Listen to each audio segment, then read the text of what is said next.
Welcome to Givers, Doers, and Thinkers. I am your host, Jeremy Beer, and today we are talking to Alicia Manning about what private foundations need to do and need not to do if they really want to help civil society flourish. Let's go. Givers, Doers, and Thinkers introduces listeners to the fascinating people and important ideas at the heart of American civil society.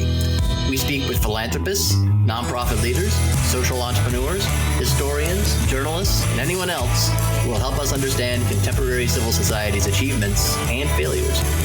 We also sprinkle in practical advice for nonprofit leaders and fundraisers. My name is Jeremy Beer, and thanks for joining us. All right, thanks for being with us. Coming to you once again from downtown Phoenix, Arizona, where a few drops of something like water seemed to be falling from the sky earlier this morning. Haven't seen that in a few months here, so that was cool. Our guest, Alicia Manning, is not in Phoenix, but I presume in Milwaukee. Is that right, Alicia? That's right. Well, let me properly introduce you. Alicia is the Senior Program Director at the Lynde and Harry Bradley Foundation in Milwaukee. And let's just stop right there. Did I say it right? Is it Lynde and Harry Bradley Foundation? That's correct. Good job. So that's the first thing we need to get straight. Now, you're the Senior Program Director, which for those who are not familiar with how foundation titles work, I mean, that means you're someone at the foundation who really does stuff. You work on the ground with nonprofit organizations, particularly faith-based and private voluntary efforts aimed at solving society's problems. You are on the selection committee for the Manhattan Institute's Civil Society Award, which is cool. I'd like to know more about that. And you have served on a gubernatorial commission, I assume in Wisconsin, on the family. I'd love to hear more about that as well. I'm happy to talk with my friend Alicia here today. So how are you doing, Alicia? I'm doing very well, Jeremy. Thanks. Alicia, where are you from? Like, where did you grow up? So I grew up in the next county over in Waukesha County, in what was then a rural town called Pewaukee. It's now a suburb of Milwaukee. But I was born in Southern California, and that's where my entire extended family it remains. And I therefore have sort of grown up feeling like a little bit of a nomad that didn't really belong anywhere. But oh wow, you're a Wisconsin woman. It sounds like. I mean, they say that I'm more of a Midwestern girl than not. So yeah, that seems right to me. Well, okay, we're going to talk about a lot. I'm going to get into your work with the Bradley Foundation. I want to start with what the foundation does, kind of broad, big picture, and then we'll drill down to what you do and what you see on the ground and all sorts of things about how you all are trying to help prop up and strengthen civil society. But first, elaborate for us on the Bradley Foundation's mission, and then especially its local work there in Milwaukee. What does the foundation do, and why does it do it? Sure. We are a private foundation whose giving is guided by 4 core principles, actually, to protect constitutional order, to strengthen the free market system, to inform and educate citizens, and cultivate a strong civil society. And it's that last principle, civil society, that really animates our local work. So our support of arts and cultural institutions, which is significant, resides in that area. But I think you're really referring to our support of grassroots and faith-based groups that do life-transforming work. Our objective there is to identify organizations that are really animated by leaders who are capable of cultivating individuals capable of self-governance. We're looking for leaders who are really driven to solve problems in the community because they can't not do it. They just can't do anything else with their lives. They understand the problems and the solutions intimately because they have either experienced them or lived among them. And I would say that the sort of central criterion, the driving principle in all of the groups that we support is that their work is transformative. It focuses on personal relationships and efforts to sort of model what it means to conduct a well-lived life, often in the context of faith, rather than transactional. in which organizations are really focused on service delivery to passive recipients of those services who are sometimes characterized as victims, and sort of trying to perfect that way of addressing problems. Okay, so this is really good. We need to kind of slow down here, because you and I talk about this sort of distinction a lot. Yeah. And it's obviously fundamental to what you do, but I want to kind of slow down and make sure we explain it. It's really fundamental. This distinction, as you just put it, between an organization that aims at transformation and one that aims at is transactional. So can you unpack that? Like, what are the differences between those two kinds of organizations? Sure. It's really interesting because I have found that the fact of being a nonprofit grant-seeking organization causes people to sort of come up with their mission and vision statements, as they should, and define what they do fairly narrowly. But it's been my experience that all of the organizations that embody those characteristics that we're talking about essentially do the same thing. And when you boil it down, they have the same characteristics, and they're really doing the same thing, possibly with slightly different populations. So it's a view of the community and its organizations that relies on leaders, not organizations. Okay. Organizations are legal containers. They're tax designations. Nonprofits are tax designations, but what's happening, who's running that organization, their characteristics, their commitment. That's what we're looking for. Can you give an example? So give me, just one or two or leaders, maybe. You can use names if you want, who embody the sorts of characteristics that you're talking about. Sure. So in Milwaukee here, there's an organization called the Running Rebels Community Organization. The foundation's been supporting it for more than 2 decades. And when we first encountered this organization, it was one man, Victor Barnett, who had developed a basketball program that he had been running informally for at least a decade. And he needed to raise money for the first time because he had a team of kids that he was mentoring that did so well in the playoffs that they were to travel to a national, championship tournament, and they didn't have any travel money.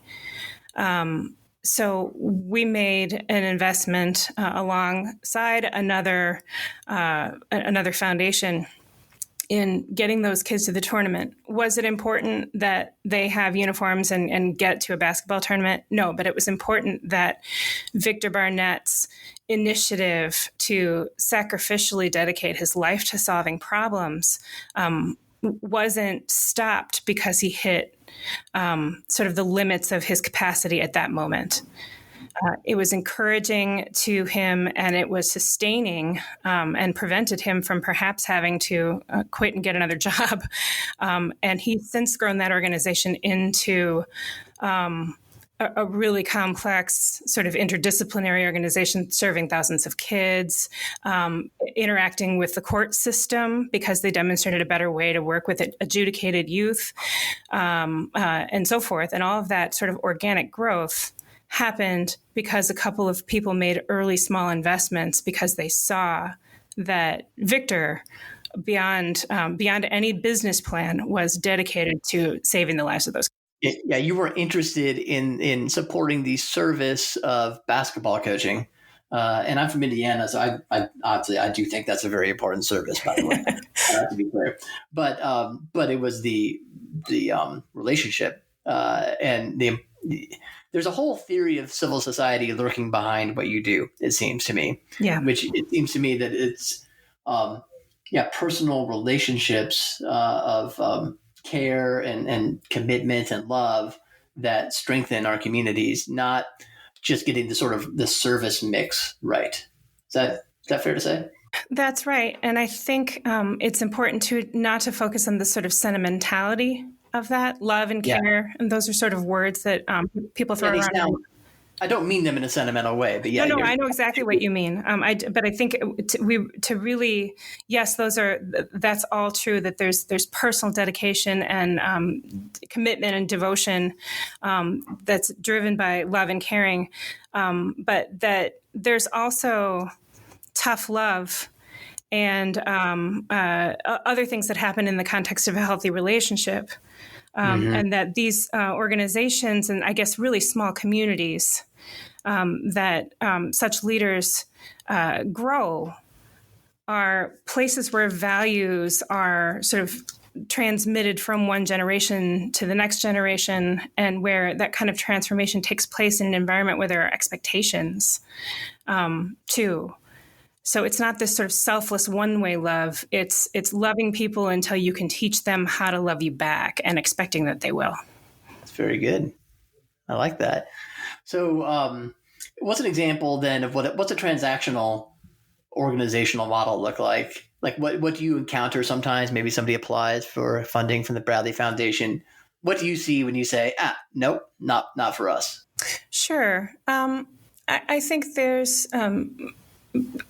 there are organizations that are too beholden to models, to sort of programs that have been developed and that they stick with as a way of sort of creating a framework for measure,ment instead of being flexible enough to respond to needs that change all the time. So if you have a sort of an organization that's delivering services, they're sort of also sort of creating a timeline on which they expect people to be finished, to begin and to be finished with their services, and then they're done, they're out the door, and we move along to the next group.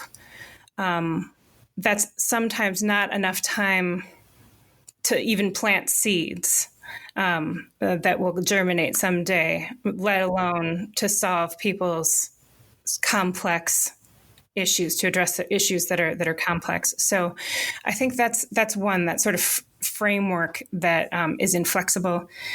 I think there's also a tendency to put a high priority on scalability and replicability. And the communities like the ones that I'm describing that we're looking for are individual, and they're grounded in the particular. And they're sort of intrinsically small, is what you're saying. That's right. Well, they sometimes can become big, but bigness is not the sort of criterion, or it's not the indicator of effectiveness. But so people are coming to you with programs that they can measure, but therefore maybe aren't as flexible. Ideas about scalability and replicability, aren't they?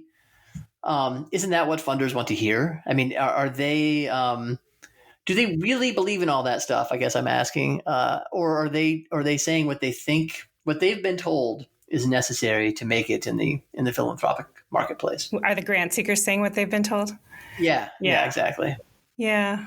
I think there's some wisdom in that question. I mean, you guys, maybe you don't want to say this, but you are unusual, right? In not emphasizing measurability, scalability, replicability in the sorts of things you fund. I think that's right. Yeah, I think that's true. I think there is a sort of a level of comfort that people have when they're donors, either giving away their own money or professionally, involved in professional philanthropy, that there's a sense that accountability is important, and there's a comfort in quantifiability.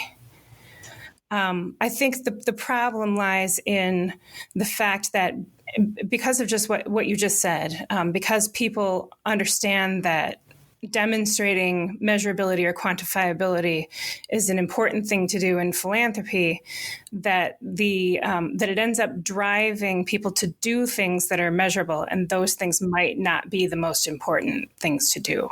if that makes sense. The tail ends up wagging the dog. I think that's right, and I think it becomes reductive, and we can talk about all kinds of examples, and I don't want to get bogged down in that, but no, I want those examples. Give me, if you have one coming to mind, give me the example. Sure.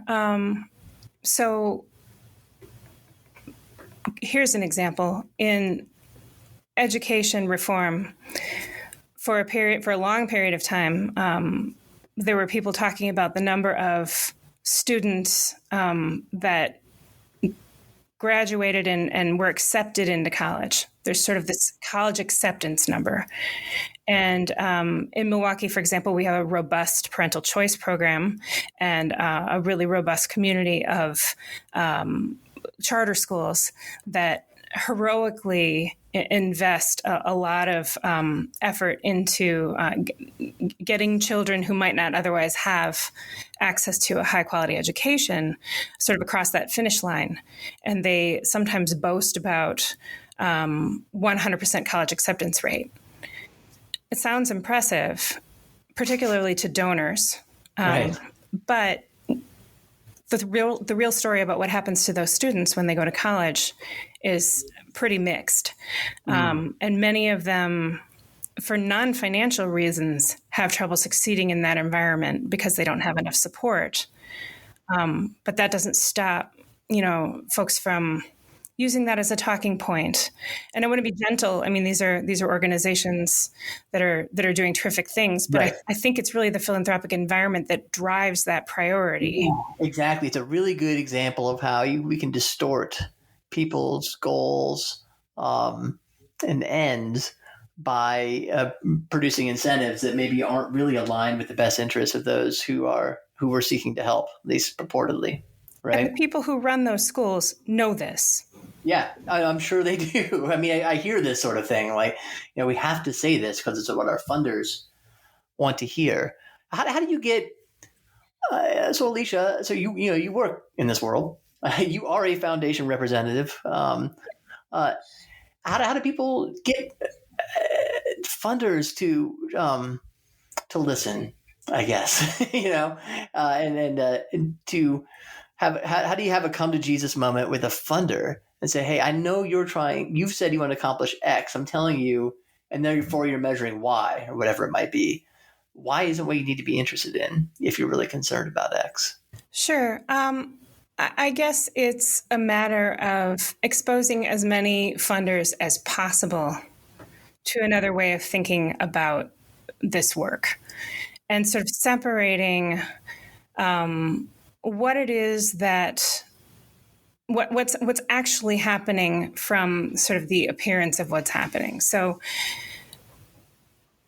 I think there are people that are misapplying business frameworks to a sort of a context philanthropy that just is not especially helpful all the time. And I want to say it's important to be business-like. I mean, organizations need to be professional and accountable. And as they grow, their sort of governance, sophistication, and their management needs to grow along with it. But prioritizing organizational sustainability over morally credible leadership is not the way to go about it. You can have a great looking organization that has all of the right systems and professional people in place. Yep. And is perfectly useless actually on the ground. Yes, right. But it's really good at raising money than somebody else who has more credible moral leadership. I like the way you put that. That's actually very well put. And this is something we hear all the time, right? From donors, individual donors, from foundations. These nonprofits need to learn more how to act like a business. And oftentimes this is said by people who were themselves very successful in the world of business. And I think you're right. I mean, there are some obvious ways in which that is sometimes true, or often true. Like you said, governance, like keep good books, get your data, customer database essentially in order. Like that's all true. But there are other ways in which this really isn't like a business. It's not like nonprofits and the nonprofit world is in certain ways fundamentally different from for-profit businesses. And I think you've put your finger on it because they're just not, they don't function at their best when they are transactional, but rather when they aim to be transformational. I think that's right. And I think it takes a deep well of hope and commitment to continue to work to help people who are imperfect and maybe sort of take themselves out after you've invested a lot of time and energy, and sort of holding space for people that have gone away and may or may not come back into the fold of the community is something on paper that looks totally inefficient. Just doesn't make sense. But yes. What you're getting at, I think, is there is a moral relationship created by a philanthropic relationship, I guess, a funder and fundee. That's at the core of how this works. It's not just me. I give you money to go do X. That doesn't work as well. It doesn't work as well, and you're sort of wading into another area that is particularly problematic. Wait, hold on. That you just gave me the perfect segue. We'll take our break. We're going to come back and hear about Alicia's problematic thing. Right back.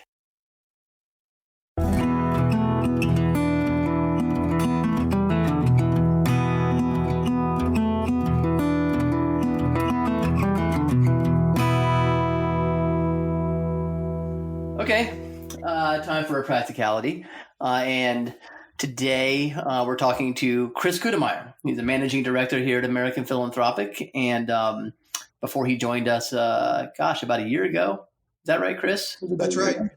You were the vice president of annual giving at Focus, the Fellowship of Catholic University Students. Lots and lots of experience in major gifts. And that's what you're going to talk to us about today, right? That's right. So you led a master class we had, of course, just through Zoom, just last week or 2 weeks ago. There were some takeaways from that. We had like 25 fundraisers on there. It was you and a man named Jeff Trimbath, who does some major gifts consulting with us as well. What'd you take out of that, Chris? What came up in that conversation that people should be aware of right now? No, I think that major gifts is a fun part of development. I think when people think of what would be fun to do as far as fundraising, spending time with wealthy people sounds like it would be the most fun thing to do. And indeed, sometimes it is. You certainly have nicer dinners doing that than working on an online giving page. Right. So it can be a lot of fun. And at the same time, I think one of the things that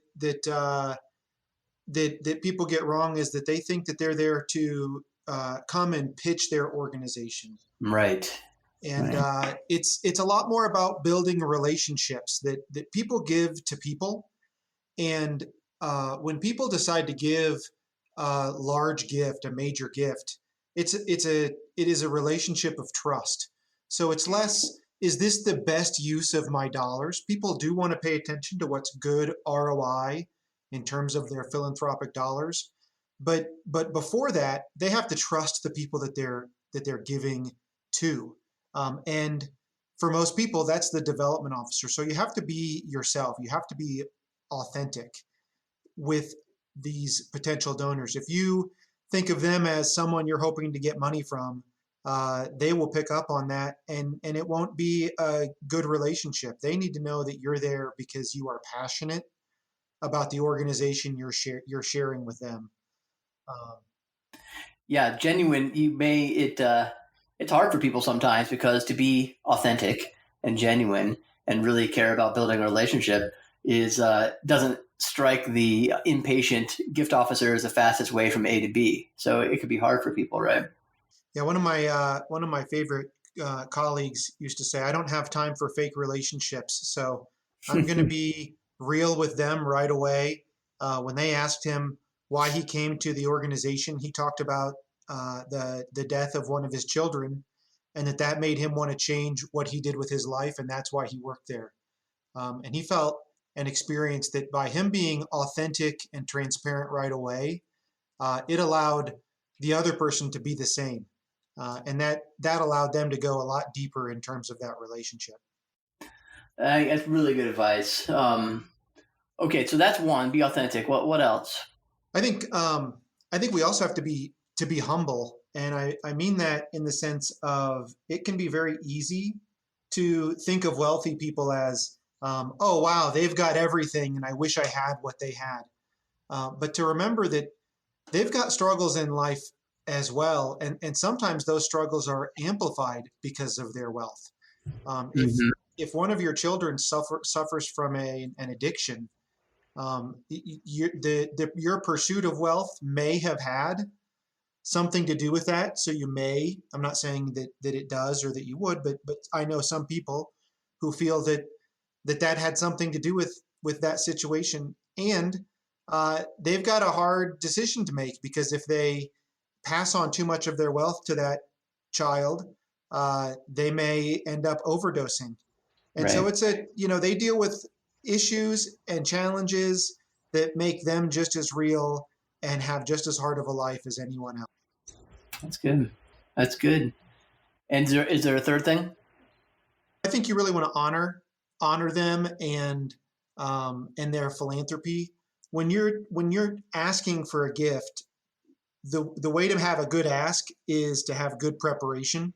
And typically that means good cultivation. So you want to know why they support. You want to know how they made their money. You want to find out about their family life. And you want to learn about their philanthropy. And you can't ask those kind of questions unless you set the stage honoring them. Because otherwise you could ask these deep and personal questions and people could feel that whatever they say is judging. Yeah. And so by saying, you've done so much for the community and I would love to hear, how did you make the money that you're able to now give away? And by being honoring, it really changes the way that those questions feel. It's really encouraging to know that just being a polite and caring and honest and virtuous person actually helps raise money. That's kind of nice to know. That's right. Thanks, Chris, for being with us today. Thanks for having me. We'll see you. Bye.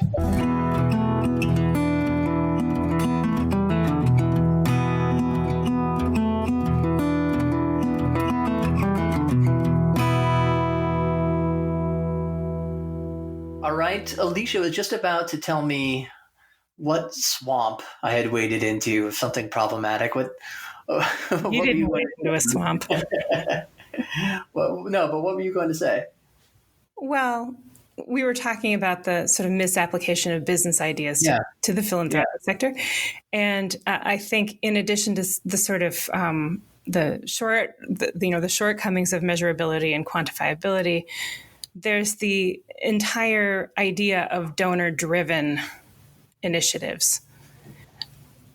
If we are trying to support things that will endure beyond the tenure of our funding, we really, really need to find people acting on their own private initiative and who know how to solve problems in order to be effective philanthropists. That doesn't mean that you can't pay attention to sort of shifts in public sentiment and an increased sense in a community that there's a moral imperative to solve a problem, and sort of the alignment of opportunities to do that. And all of those things can coalesce into something that looks more like an initiative. I guess what I would say is, in the foundation's history, when that's happened, we've cast ourselves more in a role as fomenters of a movement rather than directors of an initiative. I would say parental choice and welfare reform are two sort of big topics, big ideas that fall into that category. But generally speaking, on the ground, though, they're driving those, right? It's not I assume those efforts are not top-down, foundation-led, or the momentum isn't just coming from you all. That's right. Not only is it not coming from us, it doesn't work if we're the initiators of it. And that applies that to is the smaller model of things like too. lots of foundations, right? I mean, I won't name names, but some very, very large foundations, they come up with all the initiatives. The idea that a donor-led initiative is not the best way to do it would be to them not just incomprehensible, but sort of anathema, Yeah. right? I'm not Yeah. saying nothing can ever get done that way. But what I am saying that it is, if your priority is to be a steward of the revitalization of civil society, and to me, the ultimate measurement of that is this something real that will exist whether we give it money or not? Then Yeah. you have to take a back seat to the people who are intimately familiar with the problems and solutions. Well, that takes. I think that's you're dropping a lot of wisdom on us today. This is very contrary, as you know, to a lot of mainstream thinking about philanthropy now. And what you just said, it requires an exceptional amount of humility to I have the money. I don't get to say what gets done. I'll sort of find people to do what I tell them to do is more or less the attitude one often encounters now. But so it requires a lot of humility to sort of scan the landscape, and as you have put it previously in the interview, find credible moral leaders who are they have the effort, the initiative, the energy, the drive, and the vision, and you get behind them. It's a very different way of thinking about how to spend your money. I think it requires humility. Sure, humility is easy to muster when it's not your money that you're giving away, or it should be easy. Those of us in professional philanthropy are in a position of great opportunity and blessing to be involved in giving away money that was, in our case, earned by thousands of people who worked at the Allen Bradley Company in Milwaukee for decades and decades before that company was sold to Rockwell. I think what it requires, in addition to humility, is patience. And I think that's something in short supply. Our approach has been characterized as sort of scattershot and, and less charitable descriptors, sort of unstrategic. Mm-hmm. I would say it's a portfolio approach. And someone interested in really getting down into the community at the grassroots level and solving these problems has to have a lot of patience, perhaps humility, as you say, but a high tolerance for dissonance and sort of messiness that's characterized by having a portfolio of organizations where you're the one that can see the big picture, and everyone in that portfolio is sort of doing their work as defined by themselves. Right, Now, not as defined by you. Not as defined by us. Now, you can connect those people to each other. And if you support them with enough money at the right times to stay out of crisis management mode and give them an opportunity to pick their heads up and look around, if you're picking the right people, they will always find each other because they know that the problems are too big to do it on their own. So back to the question that you asked about transformative versus transactional. Another hallmark of transactional organizations are sort of people who boast about a one-stop shop sort of approach. People who are doing deep personal work on a human scale with individuals with whom they're in a relationship can't solve all the problems. They have to look to other people to come alongside them, as they say, and help. And if you keep organizations from hitting that ceiling and keep them growing at the pace that they can grow the organization, they'll find each other.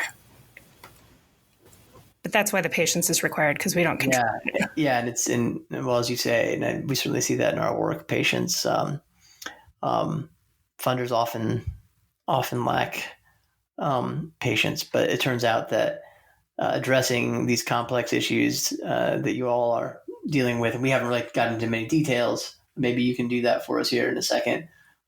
These things aren't solved overnight, or in 6 months, or 12 months, or 18 months. Well, okay. Having said that, let me kind of back up. We'll get into a little bit of maybe a little of the detail or the texture of what you're dealing with on the ground. Tell me, Milwaukee today, which is where am I right? That's where most of your funding in this area goes, to the Milwaukee area. Is that correct? It's true that most of the funding, the vast majority of funds that we grant to organizations that are practically solving problems along the lines of what we're discussing, is in Milwaukee. We do support people who think and talk about this way of viewing the community, but we don't try to do this everywhere. We're a big foundation, but we have a lot of priorities, and we're not big enough to solve this problem in every community. So yes, Milwaukee. You're following your own advice in terms of not trying to do everything. Where is civil society? That's the name of the granting area that you work in, and that's the purpose of this podcast, is to talk about philanthropy and civil society. Where is it failing the most? That's question number one. Where is it breaking down the most? And question number two is, where is it surprisingly robust? Sure. Well, I mean, we're all living in a time when there's a glut of information and a shortage of attention, right? So when people respond to that environment by allowing their thinking to be farmed out to others rather than seeking understanding through relationships in which presumably they have a stake and they care about the person, that they're talking to.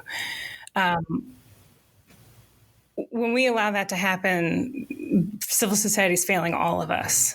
And I would say that's true of folks that live in the city of Milwaukee, where there are sort of statistical and demographic indicators of people's lives not going the way we would all like them to go. But I think it's sort of a double-sided coin, because I think there's so much hope to be found in those communities. People have documented and commented upon the breakdown of civil society and how it's affected the poor, in particular, the breakdown of the family. I think there are so many people living in these communities, and this is what I've learned primarily from Bob Woodson of the Woodson Center. There are always people among that, what looks like chaos to some people on the outside, that are just quietly doing things to help. And I think we're all hungry for opportunities to understand and get involved in sort of, virtue in action. And these are the places I would look, all of the grassroots organizations. So in our portfolio, for example, we have organizations that work with kids, trying to keep them out of trouble. We have organizations that work with kids who are already in trouble. We have organizations that work with women who are survivors of human trafficking. We have organizations that work with people who are addicted to drugs and alcohol, and the landscape of addiction is rapidly changing, so they constantly have to remain abreast of what that means. We have people who are, as I mentioned earlier, who are educating people, because whatever environment, the families were stuck in previously wasn't an effective environment in which to be educated to keep moving forward in life. Mm-hmm. These organizations all do this quietly, and they do it heroically, and they do it invisibly. Do foundations other than yours or even donors? Do they find these leaders and these people, or Sure. or vice versa? Sure. Yeah, they couldn't do it without other, the support of other folks. I don't want to give the impression that we're the funders. We couldn't. You're not. But I don't want to give the impression either that these are all sort of like well-funded sort of groups and people and activities, right? Yeah, I think that's right. Some, I think, I described Victor Barnett. I'll go back to using him as an example. Victor and his wife Dawn have the moral conviction, they have the clarity of purpose, they have the ability to manage an organization. They're excellent talent scouts. Mm-hmm. They know how to find other people that think the way they do and that can buy into a culture, an organizational culture. They don't take their eye off the ball. They haven't been able to be persuaded to do any number of things that other people have asked them to do that were sort of off mission for them. They're doing many things right and therefore have become robust and, I would say locally renowned. I don't want to say locally famous, but finally, at the 30-year mark, people recognize that they are and should be the authority on how to support, youth in the community.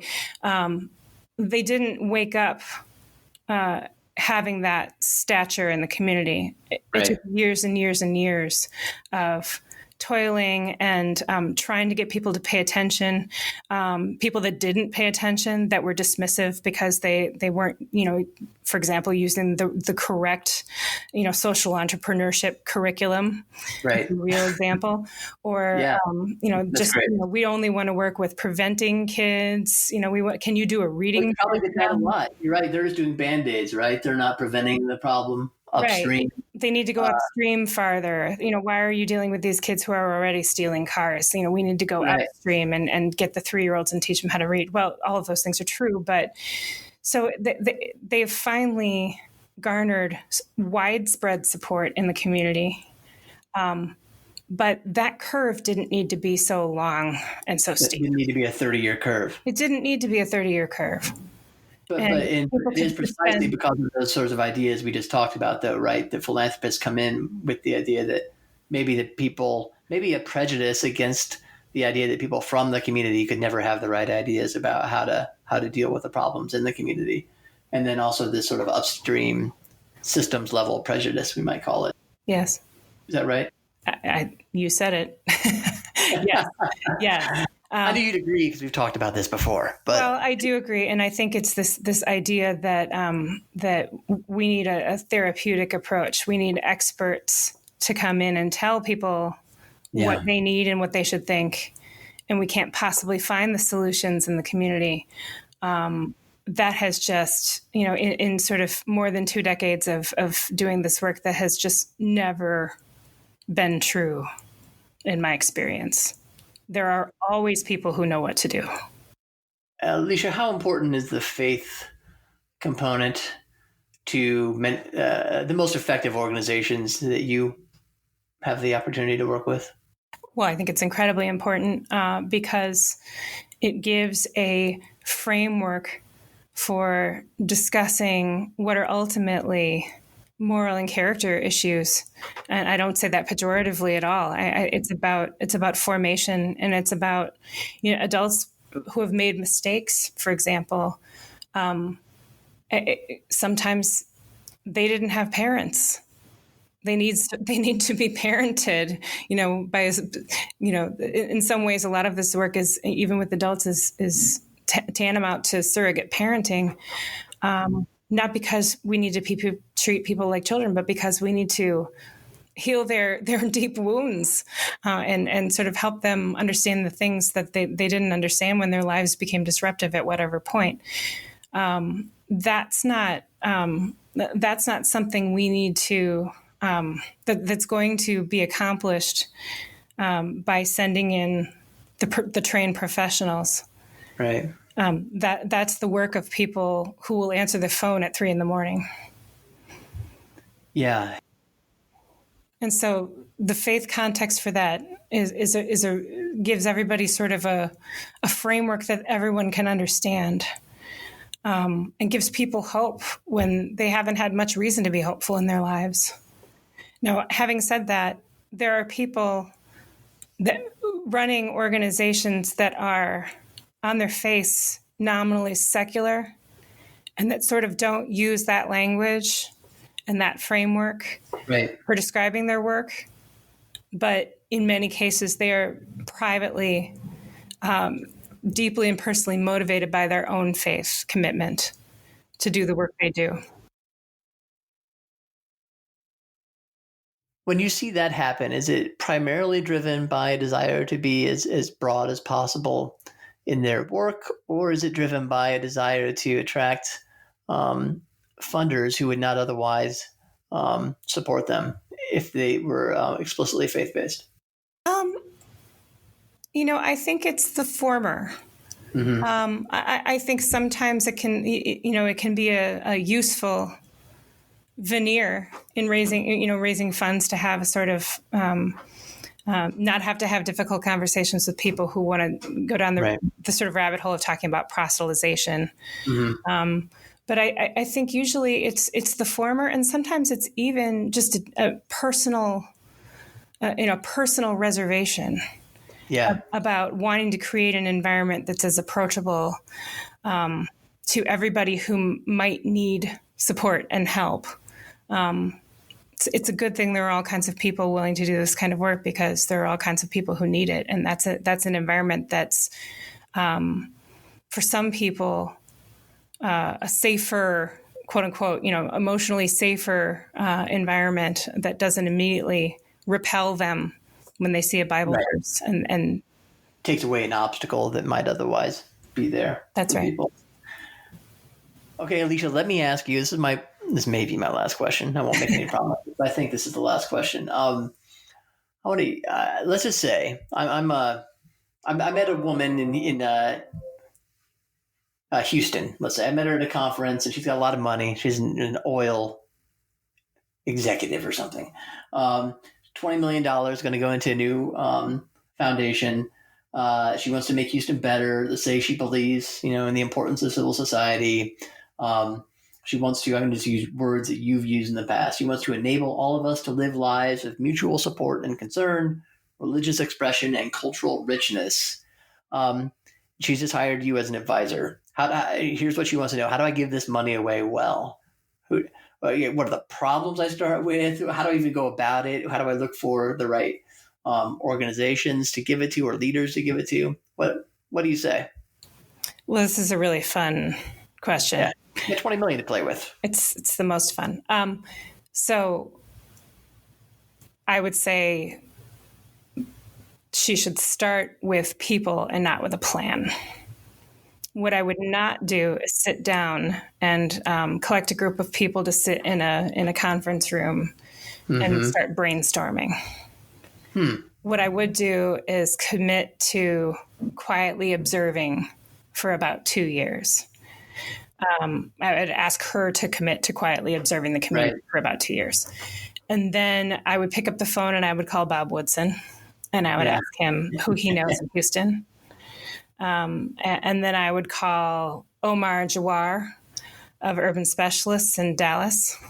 And I would call Jubal Garcia of Victory Outreach in San Antonio. And then I would probably call Victor Barnett. And I would call a number of other people in communities all over the country. You're going to call who you learn to be the best leaders in urban communities across the United States. I have more confidence that Omar Jawar or even Victor Barnett 1,000 miles away would have a better idea about the first person to talk to in Houston than I would if I looked up all of the sort of philanthropic membership organizations in the community.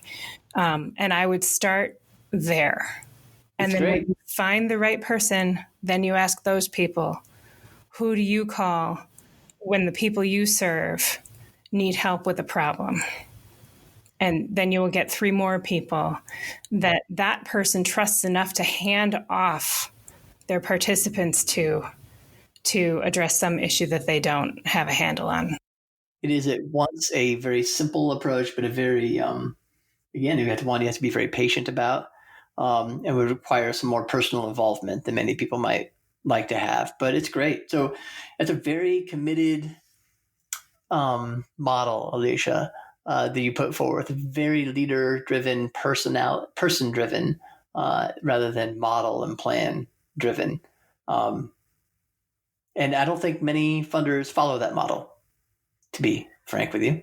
I think people have an understanding that they need to have bureaucratic distance or sort of professional distance from the people to whom they give money. And I think they come by that impression honestly, but I think it's a mistake. And I think if you enter into this work thinking you can prevent your own heart from getting broken by hearing some of the stories that you're going to hear, then you're setting yourself up for remaining on the surface of the community and sort of engaging in what I would call civil society light, which are sort of, large organization driven efforts that sort of mimic some of the language and characteristics of this, grassroots world, but offer a sort of an ombudsman or an intermediary step that would toward the real stuff. That's right, and it gives the donors comfort that there's someone overseeing things, but it takes them out of and really removes them from the joy of having an opportunity to be involved in reciprocal relationships with people who aren't like them. It's really part of the human condition, isn't it? That we get the most satisfaction and sense of richness from those kinds of reciprocal relationships, and at the same time, we do almost everything in our power to avoid them. It just seems too dangerous and too entangling. Alicia, thank you very much for being with us. I really appreciate it. I really appreciate it too, Jeremy. I always love talking to you. Good luck with your work. We'll talk to you later.